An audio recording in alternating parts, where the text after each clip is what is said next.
Sampai kapan kelalaian yang ada pada diri kita? Kita membicarakan diri kita. Sampai kapan kelalaian ini? Kelalaian yang ada pada hati kita. Hatinya lalai, otomatis mereka tidak mau datang ke majelis ilmu. Hatinya lalai, otomatis tidak lagi mau membuka Al-Quran untuk dibaca. Hatinya lalai, otomatis dosa dan maksiat terus-menerus mereka lakukan.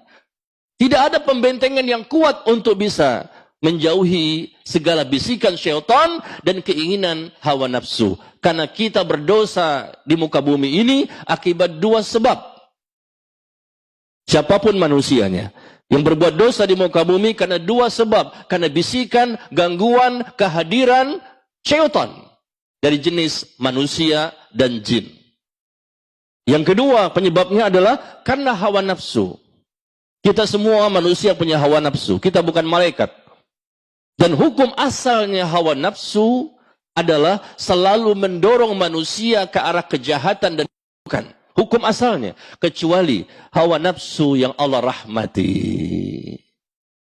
Sebagaimana Allah firmankan di surat Yusuf. Surah ke-12 ayat ke-53.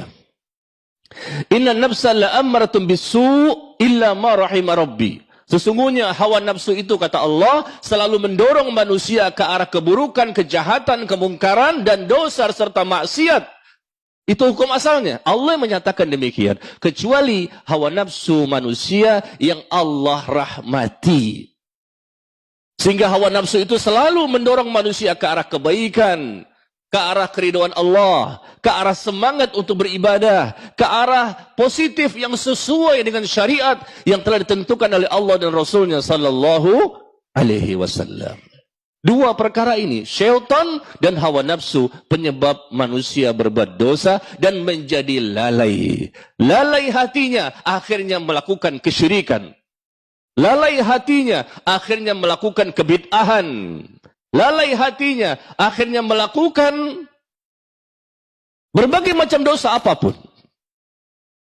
Dan kita bertanya, sampai kapan kelalaian ini? Seharusnya, mohon maaf, idealnya setelah selesai Ramadan, kita sampai hari ini mampu mempertahankan ketakwaan kita.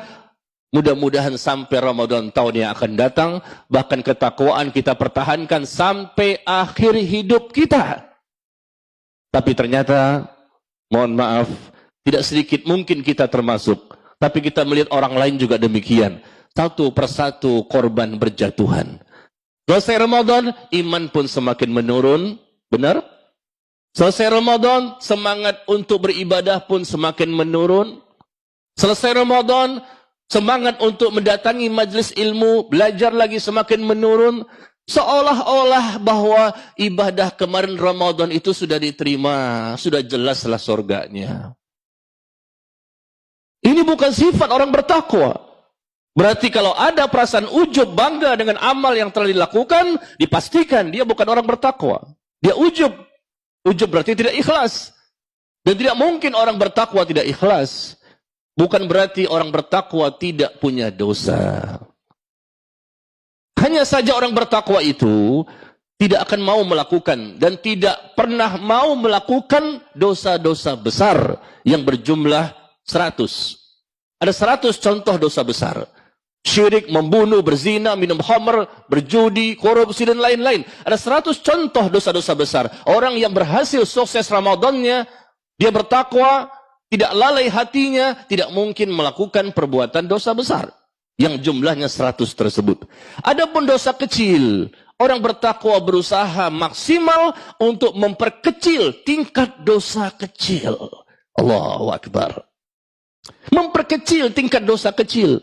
Karena tidak mungkin kita steril, lepas dari dosa, tidak mungkin. Karena kita manusia. Kita bukan malaikat. Tapi ada usaha orang bertakwa itu. Mereka pernah berbuat salah, mereka pernah berbuat dosa, tapi dosa mereka sedikit.